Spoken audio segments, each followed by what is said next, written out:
Warriors, all rise and shout. It's time for What's Trending.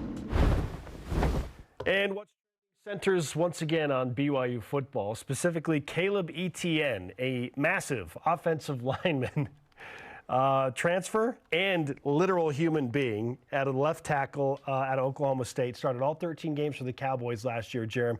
6'8", 325 pounds. Yep.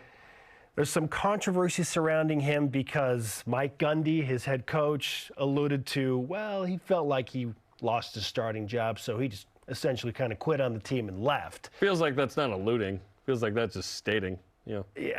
Well, he didn't say that directly, which is why I use. He did say he felt like he lost his job and left. Yeah. He didn't say he quit on the team, is what I'm saying. Oh, but gotcha. It felt like that. Yeah. It felt like that. If you lose your starting job and you leave, that could be the perception. Okay, for sure. So that there is a perception there. But he comes to Provo and adds to an already what we think is strong offensive line. So does the addition of Caleb Etienne now make the offensive line group the strongest? And what does he bring to the offensive line?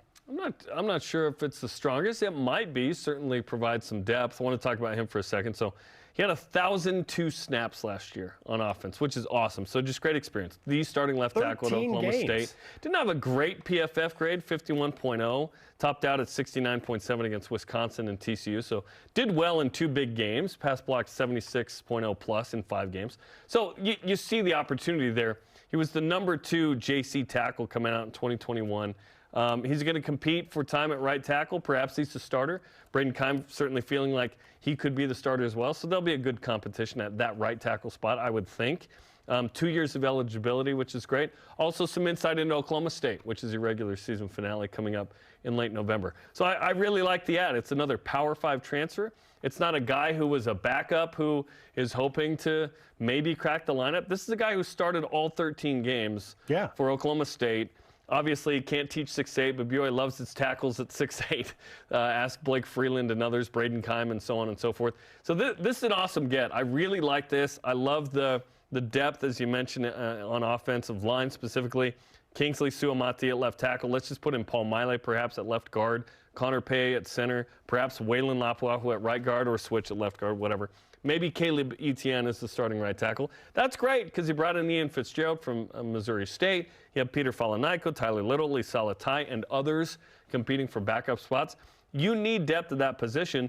And we've seen the last couple of years, BYU's had excellent offensive lines. They've had really good offenses the last couple of seasons as well. That's not a coincidence. BYU's always going to have a capable quarterback and running back. It's whether they can pass block and run block for these guys and give them a chance. And now you're going to have the biggest challenge that any offensive line from BYU has ever had, which is, okay, now you're playing big boy football in a Power 5 conference as a member, and BYU needs this position specifically to be better than it ever has been to give yourself a shot to be interesting. This first year, we're laying low. We're saying make a bowl game. But in the future, if you're actually going to win a conference championship, O-line's got to be awesome. Now, what's interesting is I know his grades are low, but Oklahoma State had one of their, and this is from a couple of Oklahoma State sources, okay, looking at their essentially Barstool Sports. Well, they had, not Barstool Sports, but 90 O-line grab, I go to Barstool. 24/7 Sports, their account, okay, the Sports Illustrated edition of Oklahoma State as well.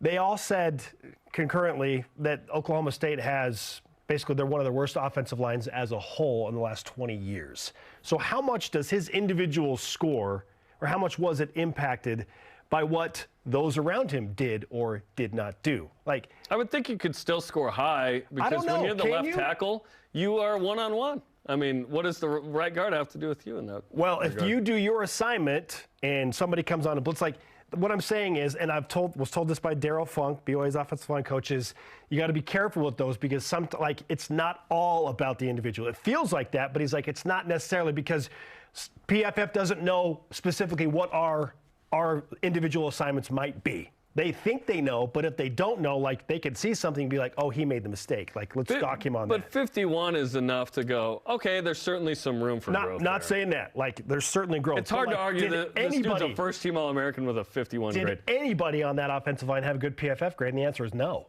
Like, so there's something there. It just wasn't good for Oklahoma State. So I bring that up because. Therefore what?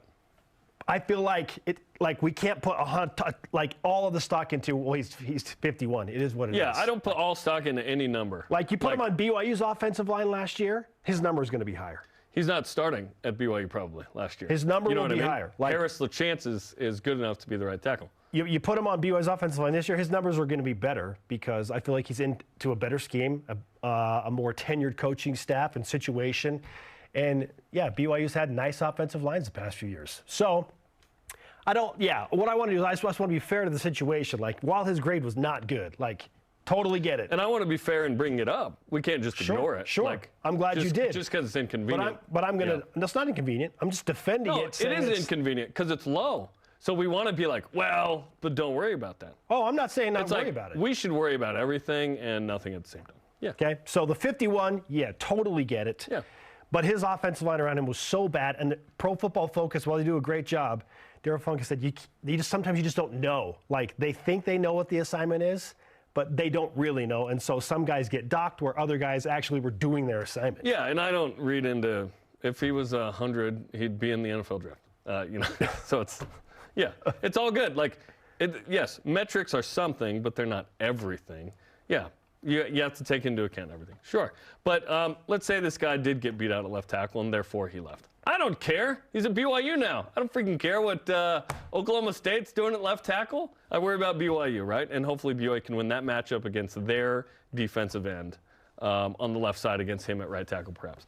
I love the move. I'm excited about it. Also, just because you may not put up big numbers at another school doesn't mean you can't thrive here. See Alex Barcelo as a guy that averaged like 2 points a game. Then he's perhaps the greatest shooter in BYU history. I mean, the hope is that you can get into BYU system, great coaching, great O-line culture, and boom, maybe you become a draft pick in a year or two. So I'm excited about Caleb Etienne. I feel like he has draft prospect potential because of what he did before he got to Oklahoma State. Yeah, and just based on 6'8", 325, BYU's O-lines are producing. Yes, and now the scenario where he's adding to a group that has been sending regularly guys to the NFL. It's going to be 3 straight left tackles that are going to be high-level NFL draft picks. Like, that's a good deal.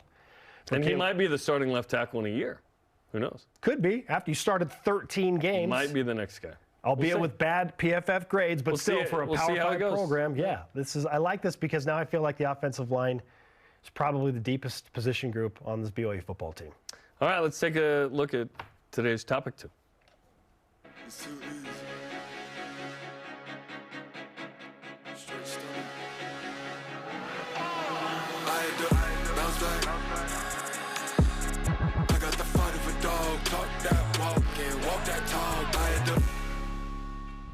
All right, 24/7 Sports projects BYU football to go 6-6. One of those wins is Oklahoma. Okay. Feels weird to go 6-6 but still beat Oklahoma. Would you take that right now? Would you take that right now? No. I want to play it out? Absolutely. Yeah. I said yesterday, I believe this BYU football team is capable and should win 7 games in the regular season. They should win 7 of the 12 games. So just switch one of those. I am buying the defensive staff, led by Jay Hill, heavily, that they will be so much better. And they were so, statistically speaking, not good last year that a significant jump, 30 or 40 spots in you choose the metric in Football Power Index and SP+. If BYU goes from the 90s up around to 60 or 50, they should win 7 games. I know it's Big 12. Teams throw it around, shootouts. BYU got into some shootouts last year. If their defense can make 1 or 2 more stops, they win that shootout against Arkansas. They don't get into a terrible scenario like they did against Liberty. If the defense can be 30 spots better in an overall metric. So I think 7-5. 6-6 not good. I know that a win over Oklahoma on senior night to clinch bowl eligibility would be super nice and emotional and fun. But no, 6-6, I just cannot sign up and be like, yeah, let's do it. Year 1 of the Big 12. No, can't do it. I think this team's good enough and should win 7 games. There's no guarantee BYU gets to a bowl game. That would be awesome. And certainly there's some talent on this BYU team. It's less about BYU and it's more about just how tough is this going to be? We don't know that answer. Nor do we really know how good BYU is. We're going to play it out. We have an idea. We have to talk every day about it. We love it. But this is what they project. Okay, so they go loss at Kansas and Arkansas. So yeah, BYU starting what 3-3 at this point, and then 3-3 in the back. So listen, we're hoping it's like one game better than this, which is probably what at Kansas win. The Oklahoma win, hey, that'd be great. It's kind of like pick your poison. You either would you rather lose at Kansas and beat Oklahoma, or win at Kansas and lose to Oklahoma? I would rather beat Oklahoma. Like, I would rather have that scenario than probably the one that we played out, because the good wins override the mediocre losses. Kansas, not a bad loss anymore. That would have been a terrible loss like a year ago when we were having this conversation. Of course, we want to play it out because we want to just see it happen. It's not a video game simulation. Also, it's April 21st. It's all good. Let's see what BYU does in this. A win over Oklahoma would be the best win of the season by far, regardless of what Oklahoma does. Even if Oklahoma was 4-8, we would still say that was the best win. I think BYU needs to be and will be 6-4 going into the last two games against Oklahoma State, with a shot, I think a pretty good shot to win one of those two games. What do they have left? Attrition and injuries have always been such a huge deal for BYU, especially in Independence. Like, when you get to the end of the season, it's like, well, who's available? Is anybody healthy? Like, is the quarterback still healthy? Like, those are things definitely to watch. But I feel like BYU should be, to feel comfortable at getting to 7 wins, 6-4 by the time they take on Oklahoma and Oklahoma State. Yeah. So I don't know. Bowl eligibility is the baseline metric for success. We'll never say on this program, you know what, we expect 5-7. No. It'll never be a thing we say. There's too much pride within the BYU football program. Pull the show. Too much pride in the history of football.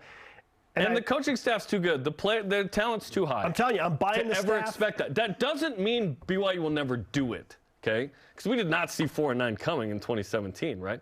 That happens. But also, sometimes you need the forest to burn down to find success. You really do. Like, BYU basketball has had waves of this where they struggled, and then, hey, the next year or next couple years, boom, this real resurrection of the program. We've seen it in basketball and football within the last 7 years. So, perhaps in the future there's a season like that. But also, we're hoping that BYU starts to compete for a Big 12 title within, who knows, the first 5-10 years. Like, Utah did it in year 11, won the league. Like, hopefully BYU is in a position at some point to where we go, hey, BYU can win the league this year. Let's go. Or you just surprise them like TCU. We'd take it either way. Our question of the day, 24/7 Sports projecting BYU football to win 6 games, including a victory on senior night, November 18th against Oklahoma.